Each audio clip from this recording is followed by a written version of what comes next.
वंदुनी तव सद्गुरुनाथा वंदू चरणी ठेवितो माता तव चरणी आशीर्वाद द्यावा विठ्ठल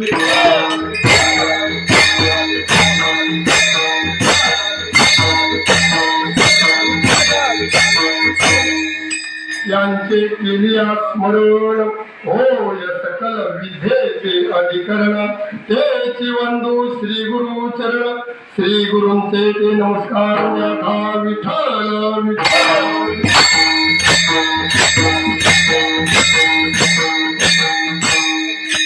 प्राप्तस्थळी प्राप्त प्रसंगी कीर्तन रूपी सेवेला घेतलेला अभंग जगद्वंद जगद्गुरु देवबाळचे श्रीमंत साधू ज्यांनी त्या संप्रदायाला ठरवला असेल श्री संत तुकाराम महाराज ज्यांची गाथा म्हणजे 5वा वेद असे असणाऱ्या तुकाराम महाराजांचा 4 चरणांचा अभंग आज निरूपणासाठी घेतलेला आहे।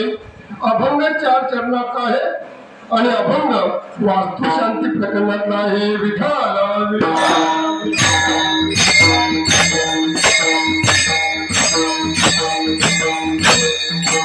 अभंगाचा सरळ सरळ भावाचं पाहूया।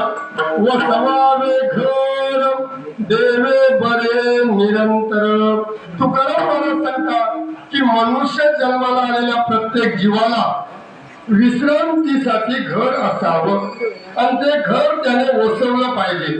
ते घर कसं असावे की ते घर जेणेकरून त्या भगवंत परमात्म्याला आनंद वाटावा निरंतर आनंद वाटावा असं ते घर असावं।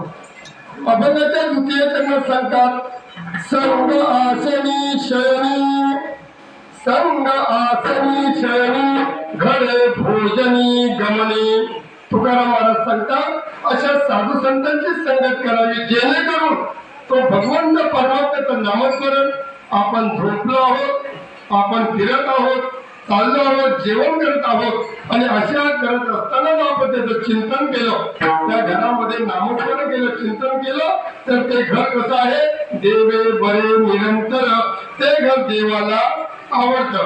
अभंगाच्या 3ऱ्या चरणात सांगतात संकल्प आणि विकल्प मामळोनी पुण्य पाप संकल्प ज्याने केलेला आहे ज्याला वाटलं की मी संकल्प केला माझ्या घरी एखादं घर असावं मनामध्ये केलेला संकल्प त्याला एकाला वाटतं की त्याने घर बांधलं पण दुसऱ्याच्या मनामध्ये विकल्प निर्माण होतो पण तो संकल्प आणि विकल्प ही नाण्याची 2 बाजू आहे।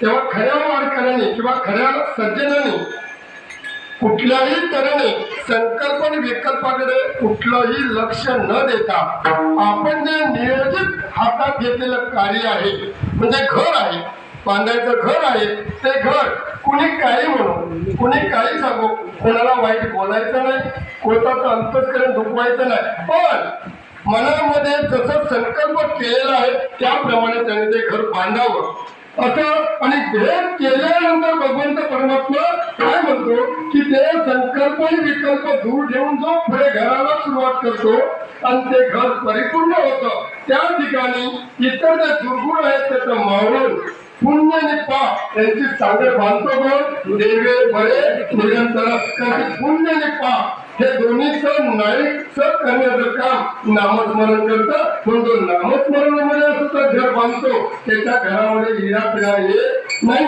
अभंगाच्या 4थ्या चरणात तुकाराम महाराज सांगतात तुका म्हणे कार तुका म्हणे कार अवघा गोविंद सुखाळ ज्याच्या घरामध्ये सदोदित नामस्मरण चालू आहे त्याच्या घरावर काळाचीच नव्हे तर कुठलीही पीडा येणार नाही कारण देवे बरे निरंतर ते घर कसं आहे देवाचं आहे आणि निरंतर नामस्मरण आहे असा अभंगाचा सरळ भावार्थ विठ्ठल विठ्ठल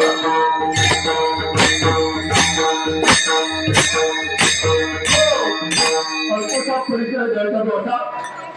खरोखरच आनंदाच्या डोळी आनंदाचे अंग आणि आनंदाचे अंग आनंदाची आज खूप आनंद होतोय की आज नारकर परिवाराने त्यांचे सर्व कुटुंब चुलत बाबा असो ते स्वतः असो सर्वांनी एका विचाराने एका मताने जी वास्तू निर्माण केलेली आहे आणि या वास्तूमध्ये खरोखरच मोठा आनंद होतोय की आमची माऊली वारकरी झाले.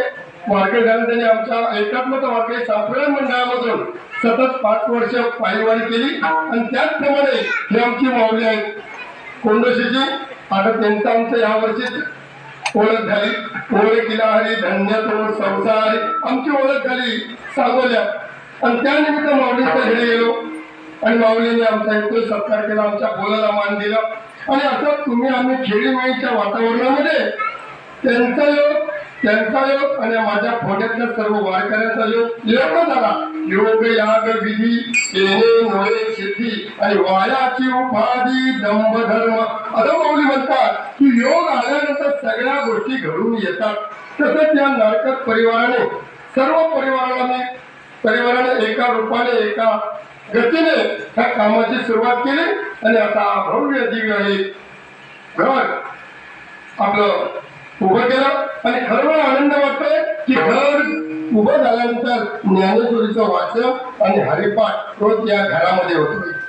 भाग्याचा उदय तेरे जोडी संत पाय खरोखर. आणि अशा या मंगलमय घरामध्ये काय करणार आज आम्हाला माझ्या सर्व वारकरी बांधवांना बोलून 2 गोष्टीचं त्यांनी इथे संगत केलेली आहे. कुठलं अन्नदान आणि नामस्मरण ह्या दोनाची आज आपल्या या घराच्या वास्तुशांती निमित्त सत्यनारायणची महापूजा घरामध्ये होम हवन साधू संतांचे चरण त्यांच्या मुखातलं नाम आणि त्यांच्या पोटामध्ये अन्न असं 4 तऱ्हेचं कार्य आज त्यांच्या सर्व चुलत भाऊ आणि त्यांनी मिळून हे केलेलं आहे.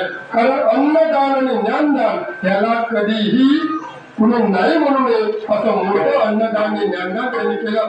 त्याबद्दल त्या सर्व त्यांच्या चुलत भावांचं त्यांचं सर्व त्यांच्या कुटुंबाचं मी खरोखरच त्यांना धन्यवाद देतो.